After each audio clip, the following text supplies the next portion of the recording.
Now, we're going to talk about how to add warmth and thickness to a lead vox, but you can also apply this to any type of vocal that you want. So we all know that you could add some warmth, you know, with EQ, basically getting rid of some of the high frequencies. You can do that. You can use a shelf. You know what I'm saying?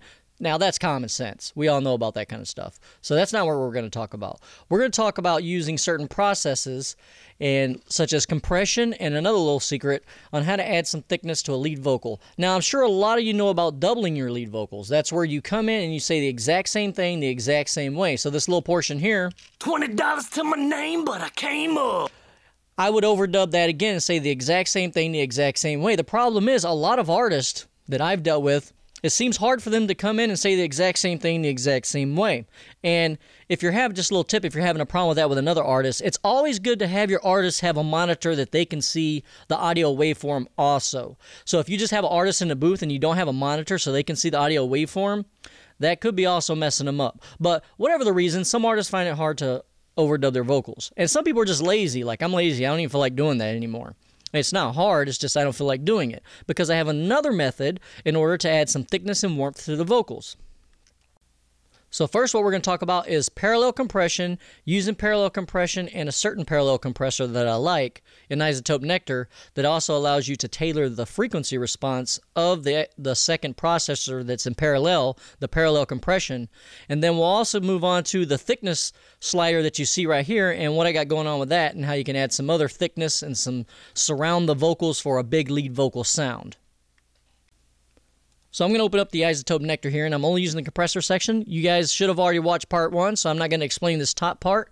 And you know already that this is the parallel portion of the compressor. Now, it's only active when you open it. If it's not active, this slider right here is actually not doing the balance. It's doing the actual wet-dry of the actual compression. So when you enable this, that's why it's always good to read your manual. So I have the manual here. It goes over everything. I'm a big-time manual guy. I'm pretty sure you guys have heard the acronym RTFM, which stands for Read the Fucking Manual. So if you read the manual, you'll know a lot of what this stuff does. All right, so in this parallel compressor, the idea is to hit it hard with the parallel compressor, and I'm going to bring in a balance between the compressor that's up here, and then down here would be fully this compressor that's down here. So I'm going to bring it all the way up to the compressor that's on top. $20 to my name, but I came up. To be honest, You're basically seeing and hearing the compression from this top compressor, and even if I open this one, you're still not going to hear this because I have the balance set all the way up, which is only this compressor being engaged. $20 to my name, but Now, as I start to bring this down, we're going to start doing a mixture between this original compressor and the one that's running in parallel with it. Okay? And if I go all the way down here, I'm basically only listening to the parallel compressor that's down here. I'm not even listening to this one anymore. $20 to my name, but I came up. To be honest, I'm the same. I ain't changed. Now I'm going to go up and down so you can hear the difference between the two. $20 to my name, but I came up. To be honest, I'm the same. This one sounds a little bit warmer, and we'll get to the reason why. So this is about adding warmth, and you can also add thickness with this, okay? So what's going on here? First off, the compressor that's being in parallel, I like to use the optical setting. If you want to know about that, go inside the manual. It talks about it. But that's what I'm using. I'm using the optical setting. And I'm using a lower threshold. I'm getting more reduction. I want to kind of slam the vocals hard with the second compressor and mix it into taste. And I'm using a slower attack because I want it to focus mainly on the vocal overall and not really the individual peaks and transients. I'm using a very fast release so that it can really release really fast and bring up that lower level volume. Now, you cannot mess with the ratio when it's in optical mode, okay? So if you're trying to mess around with the ratio, just know that that's not going to work. That's not how it works. So that's this part. Now let's talk about the $20 to my name. You can see I'm getting 15 decibels of reduction. If you wanted to get it more thicker and more warmer, you're going to want to do even more compression, and it'll create more of a thickness to it. $20 to my name. But you got to use it to ear, and you also got to be doing it in context with the rest of the instrumentation while it's playing. You can set your general levels with this, but you're also going to want to listen to it within the mix. Now let's get to where some more of the magic comes in for adding warmth or maybe even excitation, which I'll cover. So you see this little section here? This is the filter section. It's basically an EQ, and it's post-compressor, post-processing from the compressor on the parallel section. So I can create excitation effect by bringing up the high frequencies and mixing in this bottom compressor with just a little bit, and then I can get like a an exciter, basically. Watch. $20 to my name, but I came up. To be honest, I'm the same. I ain't changed much. Hear how the bottom one's really bright and then the top one's like just normal? $20 to my name, but I came up. Now, if you were to mix these in, you're going to get the other side that's being compressed heavily, but it's also going to have a lot of the higher frequencies. So it's kind of like if you bring it up here, like a little bit of an exciter effect. If you come up really high on these high frequencies. $20 to my name, but I came up. To be honest, So you can give our vocals some brightness if you want to do that. But if you want to add some warmth, because I do the brightness stuff with an EQ afterwards, somewhere down the line. But I use this normally for adding warmth. And we all know, a lot of you know, about the yin and yang between equalization. If I want to make something sound warm, I can basically remove some of the higher frequencies and it's going to sound warm. All right? So if I remove some of these high frequencies, I'm going to do an exaggeration so you can hear the effect. So here's normal. $20 to my name, but I came up. To be honest, Here how the bottom one has all the high frequency energy sucked out. $20 to my name, but I came up. Now watch as I bring the slider down, you'll hear it get some warmth coming in inside that, because I'm bringing in the processed parallel version. $20 to my name, but I came up. To be honest, I'm the same. I ain't changed much. So you see it added just a little touch of warmth. Now I'm exaggerating this, and there are no rules. It depends on what you're trying to do.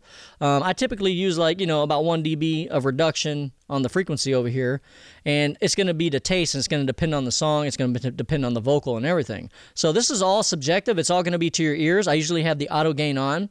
So this is one of the ways that you can add some thickness to a vocal.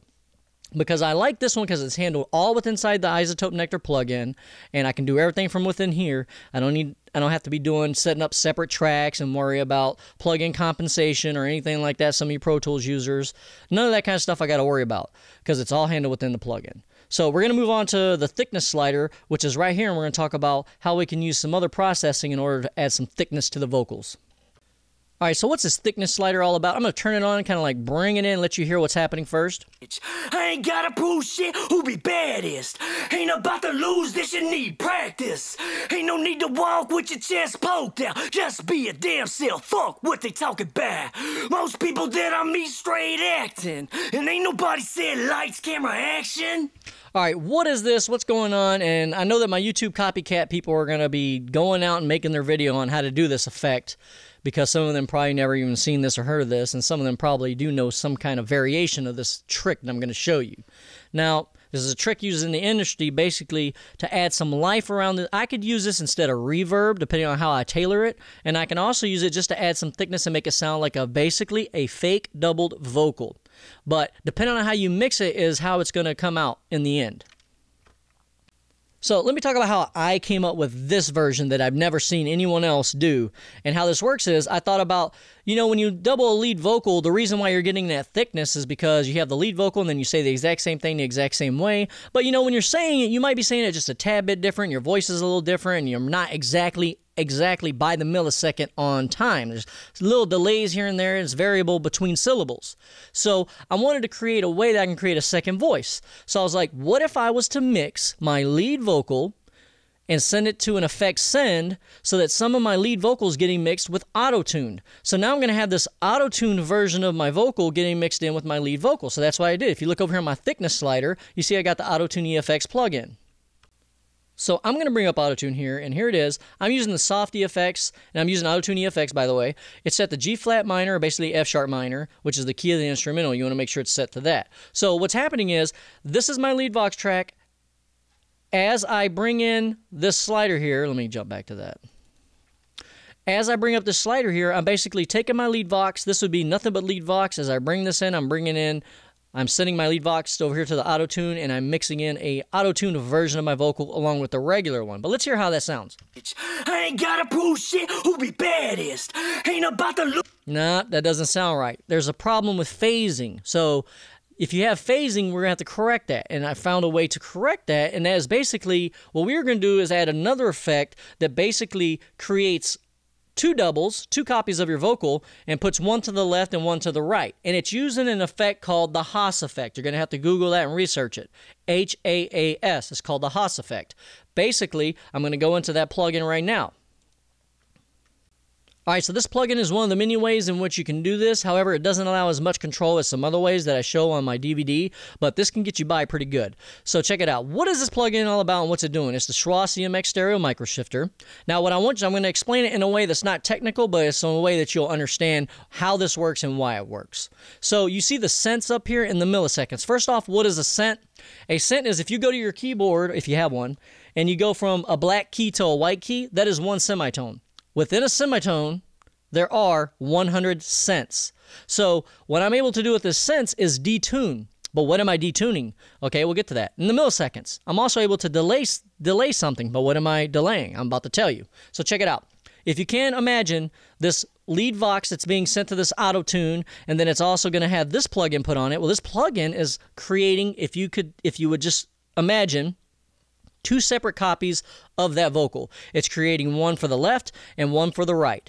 But the only way you're going to hear the difference between the left and the right and be able to hear them separately is if we detune them and we also delay each one, which is where the Haas effect comes in. If the sound source, if this vocal is coming at you at exactly the same time at the same pitch, it's going to sound mono. It's going to sound down the center. You have to delay one on the left from the one on the right in order so that it hits your ear at a different time so that it appears and feels as if the sound is actually being panned across the spectrum, which you can also affect by moving this slider, which we'll get into. So what are we doing to those copies? Well, we're delaying the one on the left by 21 milliseconds, and we're detuning it by negative 17 cents. And then the one on the right, we're only delaying 14 milliseconds, and we're pitching it up 14 cents. Now, those are the two copies, right? Now, remember, those two copies came from this auto-tune version, which is already kind of different from our original vocal. That's what allows this to work. It allows it to get rid of the phasiness because now we're doing all kinds of new processing to it. Now that you got your mind kind of wrapped around that, just know that within this plugin also, it's called a microshifter. What it's doing is within it, it's got its own set parameters that it goes by, and it could be randomized, I'm not sure, but it's also, let's say for the left side, it goes 21 milliseconds, but it's going from 0 milliseconds to 21 milliseconds. It might even be going from 5 milliseconds to 21 milliseconds. It's basically micro-shifting and varying the left side, and then the same thing for the right. Also for the cents, it's varying the cents up and down between negative 17 and probably 0 to create more of an effect so it's more random. So now here comes in the mixing aspect. Now it has within it, you have a narrow and a wide slider that you can mess with the stereo spectrum. You can mess with the stereo spectrum because you can pan the left and the right copies further apart, or you can also bring them behind the actual vocal just by going narrow.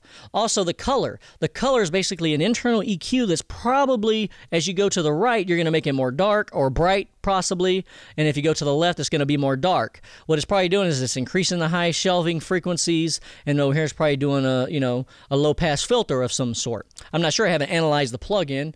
I don't really need to. I just go by my ears. It also has a wet dry slider. You're going to make sure that this is all the way wet because you're using it as a send, so it needs to be all the way wet. So I'm going to mess around with these. Just know that you could actually not even use this section here, and you could, well, you would have to use this section, but you could also use an EQ afterwards, and you could put this right down the center, and you can use an EQ after this if you want to do your own EQ to further tailor the sound. But what we're going to do right now is we're going to mess with this wide, and I'm going to show you a mixing aspect and how I use it. Alright, so the narrow and wide, we're going to set that up, and what I do is I typically exaggerate it. I ain't gotta prove shit. And then I'm going to move the slider and you'll hear what it does. I ain't gotta prove shit, who be baddest. Ain't about to lose this, you need practice.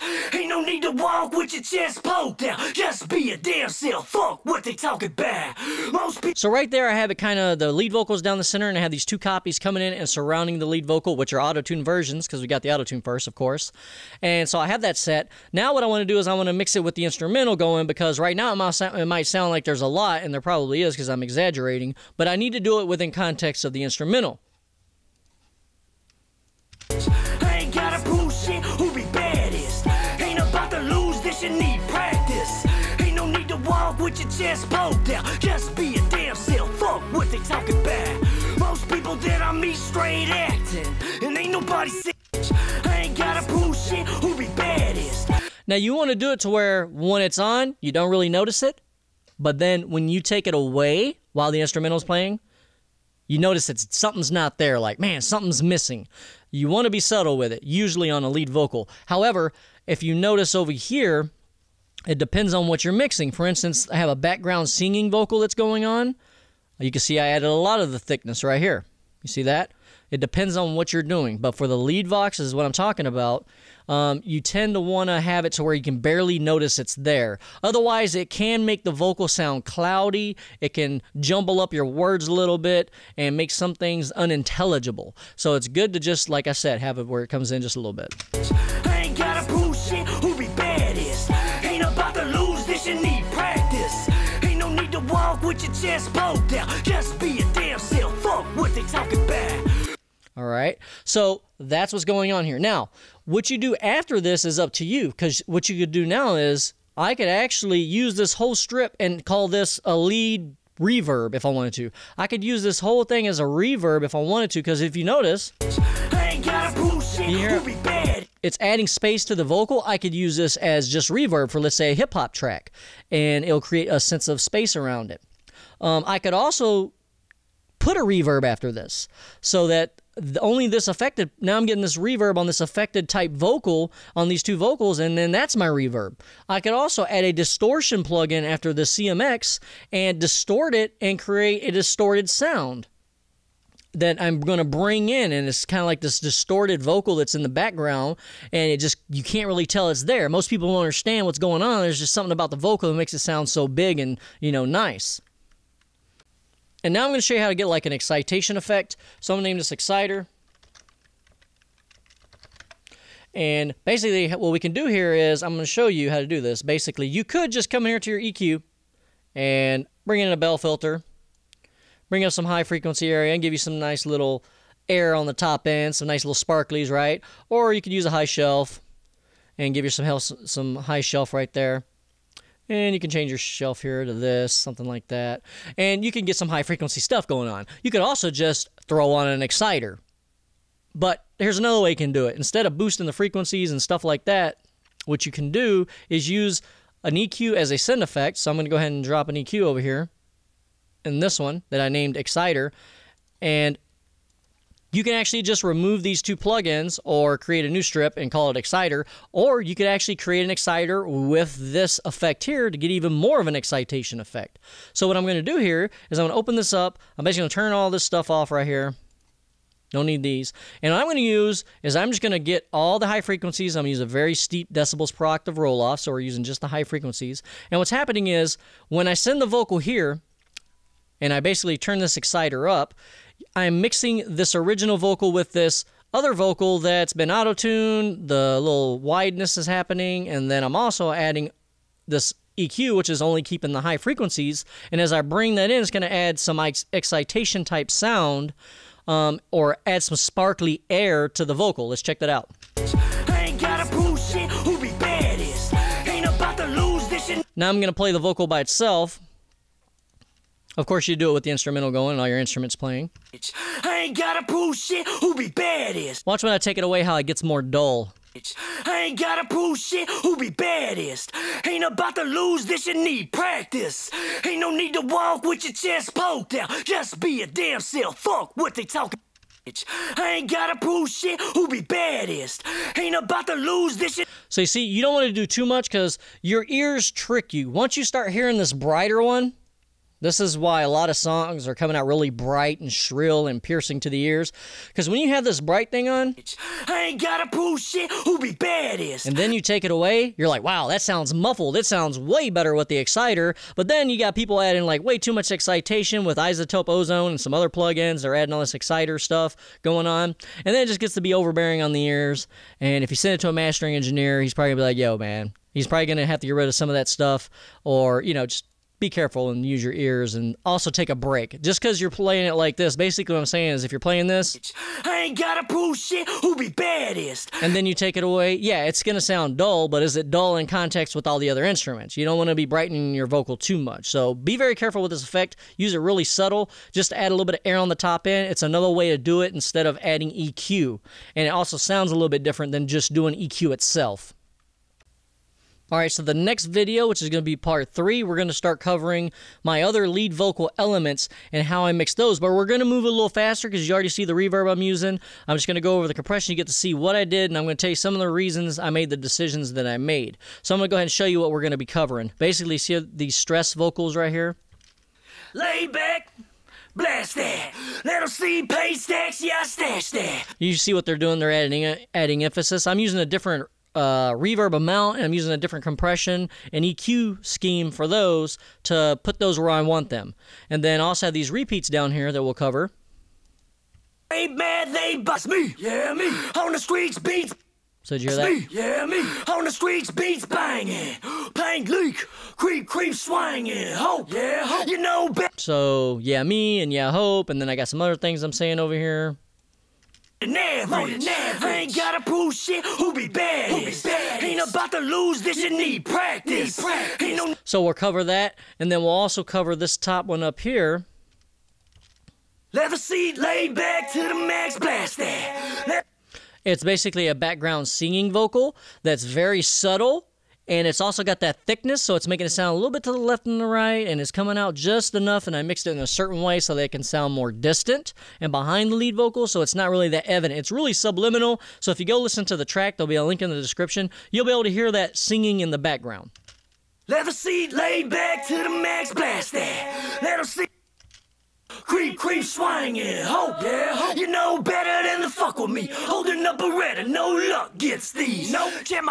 Alright, I'm going to go over how I did that.